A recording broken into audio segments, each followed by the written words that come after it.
লোকসভার কংগ্রেসের প্রাক্তন বিরোধী দলনেতা প্রাক্তন সাংসদ অধীর রঞ্জন চৌধুরী বৃহস্পতিবার তার জন্মদিনে মুর্শিদাবাদ জেলার বহরমপুর বিধানসভা কেন্দ্র থেকে মনোনয়নপত্র জমা দিলেন।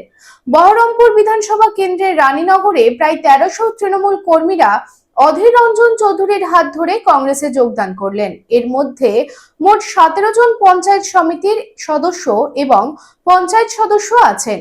বিধানসভা ভোটের মুখে বহরমপুরে তৃণমূল কংগ্রেস একটি জোর ধাক্কা খেলো বলে রাজনৈতিক মহল মনে করছেন। আমি এর আগে নমিনেশন অনেকবার ফাইল করেছি, তাই নমিনেশন ফাইল করার আমার কাছে নতুন কিছু নয়। তবে এতদিন বারবার করে লোকসভায় নমিনেশন ফাইল করতাম এমপি ইলেকশানে ৯৯ সাল থেকে, কারণ ৯৬ সালে আমি নিজে নমিনেশন ফাইল করতে পারিনি, আমার হয়ে কোনো অথরাইজড পার্সন করেছিল। ৯৯ সাল থেকে নিজে নিজে নমিনেশন ফাইল করেছি।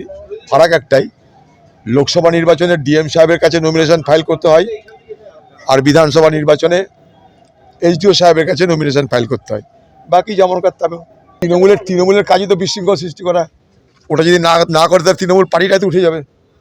তৃণমূল আর বিশৃঙ্খলা পাশাপাশি, তারা মনে করে বিশৃঙ্খলা তৈরি করলে হয়তো আমরা কিছুটা শঙ্কিত হতে পারি, চিন্তিত হতে পারি, কিন্তু ওরা এটাই বোঝে না যে হাতি চলে বাজার তো কুত্তা মুখে হাজার। বাছাই করা গম থেকে তৈরি স্বাদ ও গন্ধে মনের পছন্দে मनपसंद चक्की फ्रेश आटा मनपसंद। अगर आपके पास भी है किसी कार्यक्रम, दुर्घटना अथवा समस्याओं से संबंधित ताज़ा तरीन खबर जो आप करना चाहते हैं पब्लिक टाइम्स के साथ साझा, तो हमें व्हाट्सएप पर भेजे वीडियो। हमारा व्हाट्सएप नंबर है 9332040391 9332185842।